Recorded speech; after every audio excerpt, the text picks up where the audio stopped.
Greetings, gentlemen, and welcome to the Smart Video Lab. This is Mr. Gordon here, as promised, with a couple questions from the Unit 7 test review. If you're watching this, kudos to you. I greatly appreciate it, and so does your grade.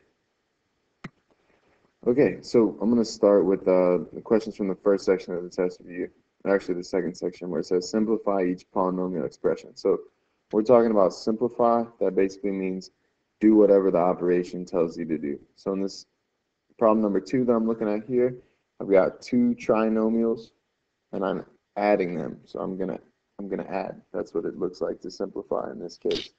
So when I'm adding, I can just drop the parentheses, 5x squared minus 4x plus 3 plus 2x squared plus 6x plus 2. And now I can combine like terms. So 5x squared and 2x squared gives me 7x squared. Negative 4x plus 6x gives me positive 2x. And then, run out of colors here, positive 3 plus 2 gives me plus 5. So my answer there is 7x squared plus 2x plus 5. Cool. And we're on to the next one. All right, this one says to simplify, but this time I am subtracting because the symbol there is subtraction between the two trinomials. So whenever we're subtracting, we have to distribute the negative. It's like there's minus 1 right here, so I have to distribute that into all these terms. So when I do that, I get negative x squared minus 3x plus 5, because negative 1 times negative 5 is positive, negative 1 times positive 3 is negative 3x, and negative 1 times x squared is negative x squared. So that's what I get from the second trinomial there. The first one stays the same because there's nothing to distribute out front of it. So now I've got 5x squared plus 2x minus 1 minus x squared minus 3x plus 5. So I want to combine like terms. 5x squared minus x squared is 4x squared. 2x minus 3x is negative 1x. So I'm going to write minus x. And then minus 1 plus 5 is plus 4. So that's the answer there on that one. So we distribute the negative and combine like terms. Whenever we're subtracting, adding, we just have to combine like terms on the last one. Now, test review number 9, we have to ask yourself the question, what does it mean to square something? Well, x squared means x times x. 2 squared means 2 times 2. So if I have 4x minus 5 squared, that just means 4x minus 5 times 4x minus 5. And now to simplify, we have to figure out what operation are we being asked to do. Two parentheses next to each other with no symbol in between always means multiply. So I'm being asked to multiply here. So remember, we have to double distribute. So let's start here. 4x times 4x is 16x squared. 4x times negative 5 is negative 20x. Negative 5 times 4x is negative 20x. Negative 5 times negative 5 is positive 25. Now I combine like terms, negative 20x minus 20x. But first, let me bring down the 16x squared. So now, as I said, combine like terms, negative 20x minus 20x is negative 40x. And that's plus 25. So that's what it looks like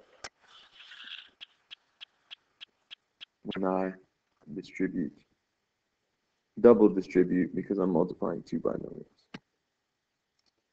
Now, number 11, that's a piece of cake.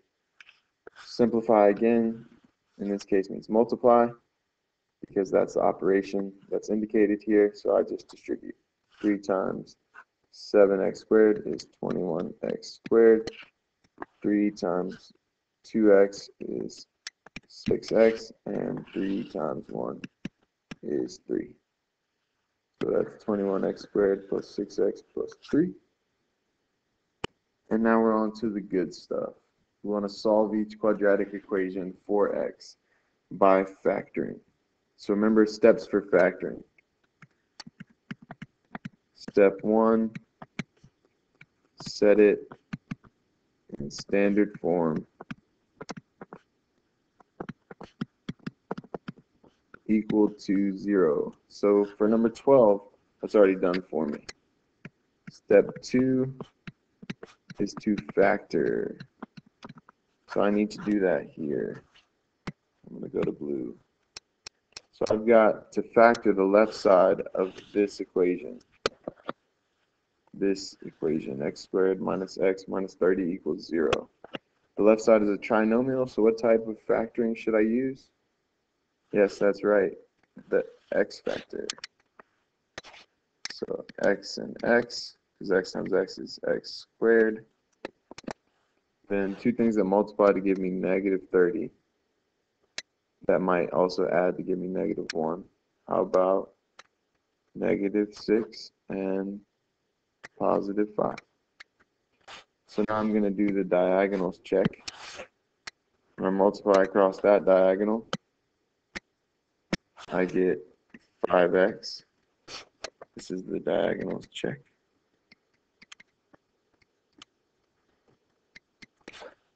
Now when I multiply across the other diagonal, I get negative 6x.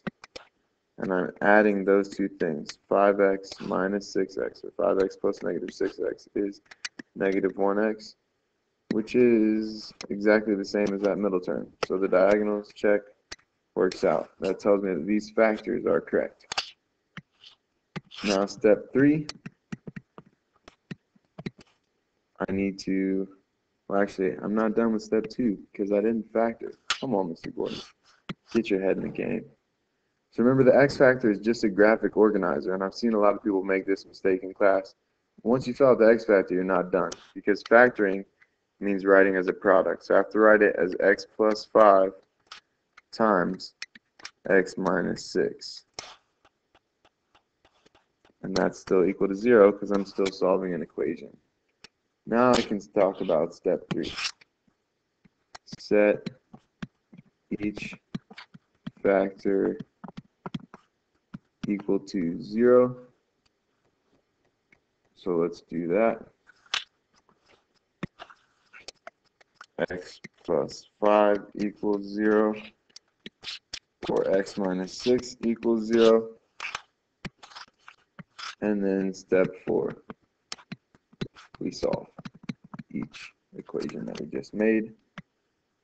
So I get x equals negative 5 or x equals 6. Either of those, if I plug them back into this equation for x, will give me a true statement. Not sure what's going on here. Video is wigging out. Okay, so that's it for that one.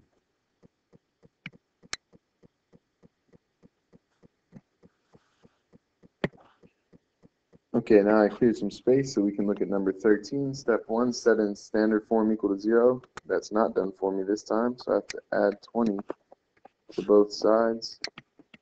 So I get x squared plus 9x plus 20 equals 0. Step 1 is done. Step 2, I want to factor. Again, it's a trinomial, so I use the x factor. X and x, two things that multiply to 20 and might add to give me 9. How about 4 and 5? So when I do the diagonals check, x times 5 is 5x, x times 4 is 4x, so 5x plus 4x is 9x, which is what I needed, so we're good. So that means that this factors as x plus 4 times x plus 5 equals 0. Now I set each factor equal to 0. X plus 4 equals 0. or x plus 5 equals 0, and I solve each of those equations. X equals -4 or x equals -5. And bingo bango, there's my answer. Now if you've been watching this video, the code for this test is math swag. So if you write that on the top of your test, you'll get 2 bonus points. Math swag. I have it. Do you? Next question. So we're on to number 14. That's x squared minus 4 equals 0. So step 1, we want to set it in standard form equal to 0, which it already is. Now we want to factor. We don't have to use the x factor if we don't want to this time because it's a binomial, so it's a difference of squares. So it factors as x minus 2 times x plus 2. Because x squared is a perfect square whose square root is x, and 4 is a perfect square whose square root is 2. Remember, for difference of squares, a squared minus b squared, the formula is always a minus b, a plus b. So that's still equal to 0. So that's step 1 and step 2 are done. Now step 3, set each factor equal to 0. X minus 2 equals 0, or x plus 2 equals 0. So step 3 is done, and now step 4 I solve. I get x equals 2, or x equals -2. Awesome. Well, that's it for this review video. I hope that you enjoyed, and I hope that you have a wonderful rest of the evening or day, depending on what time you watch this. And good luck studying.